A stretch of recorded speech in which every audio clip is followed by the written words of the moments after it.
sistema e não podemos desobedecê-los. Quem desobedece pode pagar até com a sua própria vida. Então, Padre Irno, eu disse para o senhor que nós não somos de contenda, certo? Ele disse certo. Agora, o senhor lê para nós, profeta Isaías, capítulo 45, versículo 20. Ele abre para nós, está escrito em Isaías 45, versículo 20. Está escrito: congregai-vos e vinde, chegai-vos juntos, os que escapastes das nações, quer dizer, de muitas gentes. Nada sabem os que conduzem em procissão as suas imagens de escultura, feitas de madeira, e rogam a um Deus que não pode salvar. Então, perguntamos para ele, tá aí, padre, como é que fica isso aí? Por que vocês também não pregam isso na sua igreja? Ele disse: meu filho, é a nossa tradição, é o sistema. Então eu disse para ele: padre, veja bem, o nosso Deus, quando foi fazer o homem à sua imagem e semelhança, ele disse assim: agora façamos o homem à nossa imagem e semelhança. Quer dizer, a nossa imagem e semelhança. Só que o adversário ficou irado. E eu não participo disso? O Senhor em confiança para ele deu. Então o nosso Deus pegou a terra. Quando o nosso Deus pegou um pedaço da terra para fazer o homem, o que a terra disse para ele, padre? Ele disse: não sei. Dissemos para ele: a terra reclamou com o Senhor: Senhor, vou ficar faltando esse pedaço? Deus disse para a terra: cala-te, estou te tomando emprestado, depois te devolvo. Está escrito na palavra de Deus: o homem é pó e ao pó vai retornar. Então, o que aconteceu? O adversário pegou e foi fazendo o homem dele também, porque a função dele é imitar. Ele imita, mas nunca pode igualar. Então, ele foi fazendo o seu homem também. Olhava o Senhor fazer o dele, foi fazendo o dele também. Quando ambos ficou pronto, o nosso Deus chegou nas nossas ventas e soprou o fôlego de vida. Ele disse: isso é mole, café pequeno. Foi nas ventas do dele, soprou uma vez, soprou duas, soprou 8, soprou 10, foi soprando. O dele não teve vida, não andou. Ele disse para o Senhor: eu não vou desmanchar o meu não, o seu vai servir de cavalo para o meu. É quando coloca no tabuleiro, na cacunda, e sai cantando para a rua fora e carregando no tabuleiro. O que o senhor acha disso aí? Amados irmãos, ele ficou calado, não teve resposta, não teve palavra. Disse para ele: por que o senhor não prega isso na sua igreja? Ele respondeu mais uma vez: nós somos escravos de um sistema, nós estamos enquadrados dentro de uma tradição. Então, perguntei para ele: responda uma coisa para mim aqui, o senhor é macumbista, espiritista? Ele disse, regalou o olho e falou: não, Deus me livre. Eu disse a ele: nós temos que zelar do nosso Deus, não temos? Ele disse: sim, claro.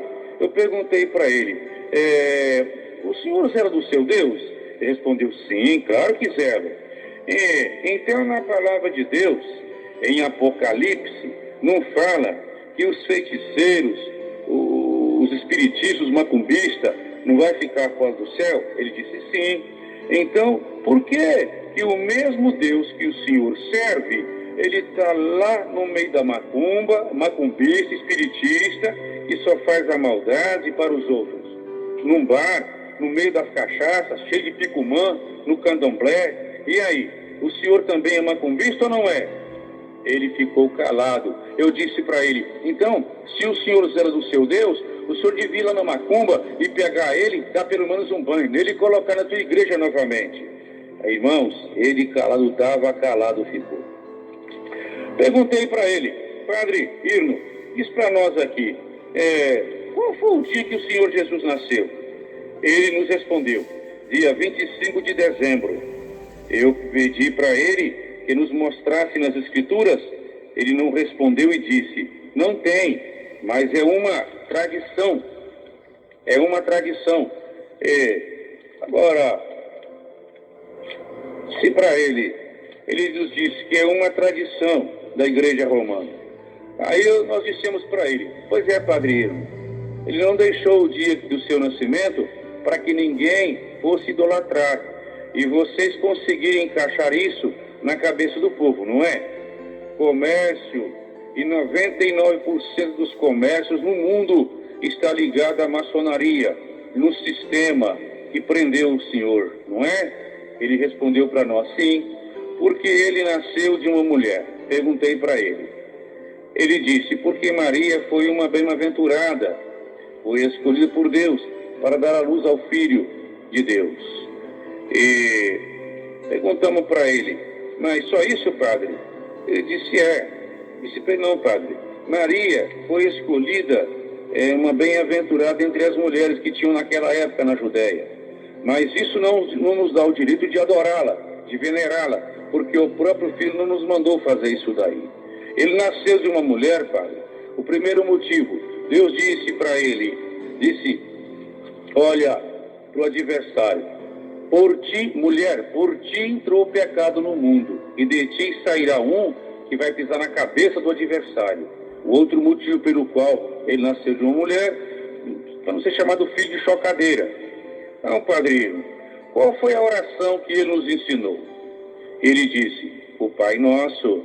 Eu respondi, certo. Agora, nos mostra aqui, na Bíblia do Senhor, que contém 7 livros a mais, aonde ele nos mandou rezar. A palavra rezar. Usar de vãs repetições. E aonde está escrito que ele mandou rezar a Ave Maria, a Santa Maria, ladainha, crê em Deus Pai, e um amuleto, que é o terço, para falar com ele. Mostra para nós. Ele nos disse, é a tradição, meu filho, é o sistema que nos aprisiona. Somos obrigados a falar isso para o povo. Padre Hilo, por favor, nos diga, quem habita no céu? Ele respondeu e disse, o Pai, o Filho, o Espírito Santo e os seus anjos. Dissemos para ele, muito bem. Agora nos responda, que dia que Maria morreu? De que ela morreu? Que dia que ela ressuscitou e aonde ela está? Lá em cima não tem anjos e anjas, nem Espírito Santo e Espírita Santa. Lá em cima não entra a carne e nem o sexo. Onde está escrito que ele nos mandou adorá-la? Ele respondeu, adoramos ela pela fé.